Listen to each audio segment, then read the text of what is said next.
I'm not usually here on YouTube talking about Lego, but I just couldn't resist this wonderfully fun fidget. It's an infinity cube made entirely out of Lego, and I hope you'll give it a try. All the instructions are up next. Let's get started. Okay, to create your own infinity cube, you'll need a few things to get started, and here's the list. You will need 8 hinges. You'll need 8 of these flat pieces. You'll need 8 of these ones. You'll need 8 of this type. It looks like a little chair.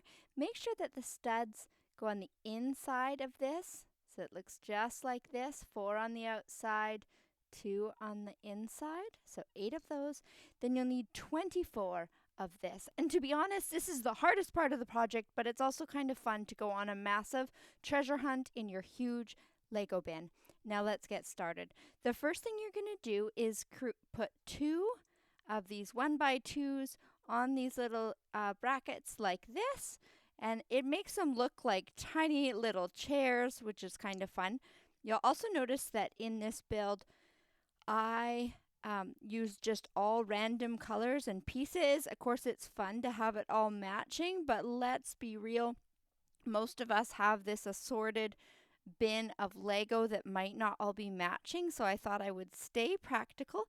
You can also go on the Lego website. I had no idea that you could do a pick-a-brick where you actually purchase the bricks that you need, so I can put that list down in the video description as well for what you need.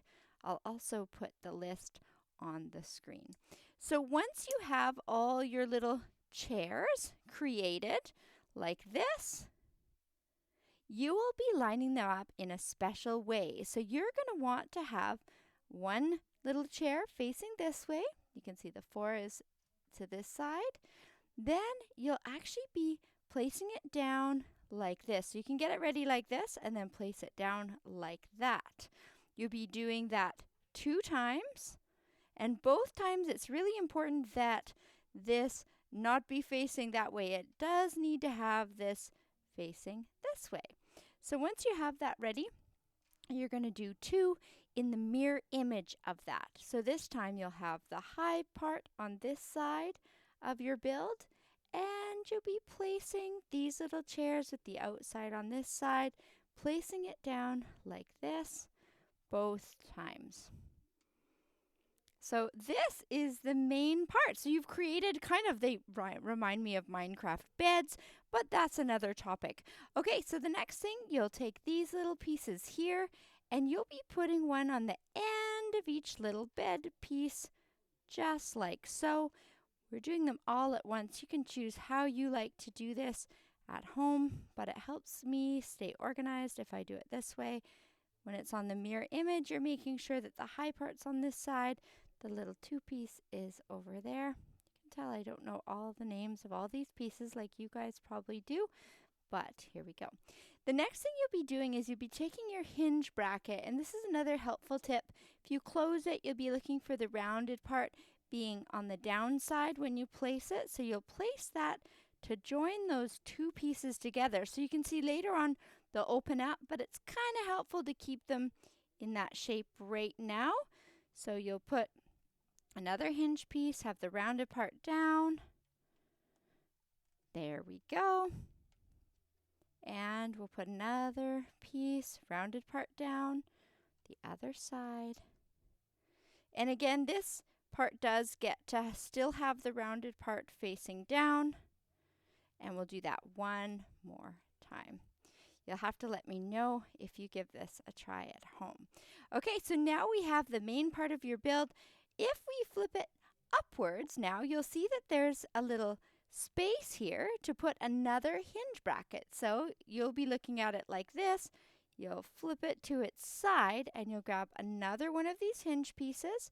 You'll again have this rounded part facing downwards when you place it on here. So we'll do that there. Then we'll do that again on your other build.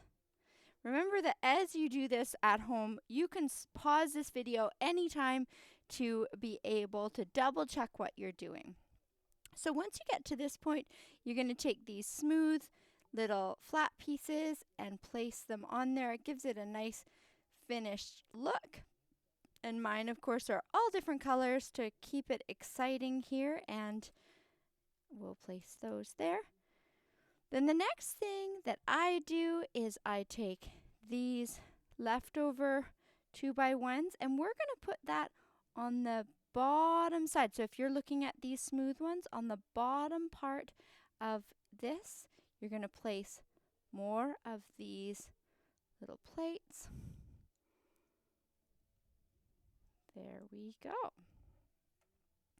Okay, so we'll do that again on this one, the exact same thing. There. Hands covering.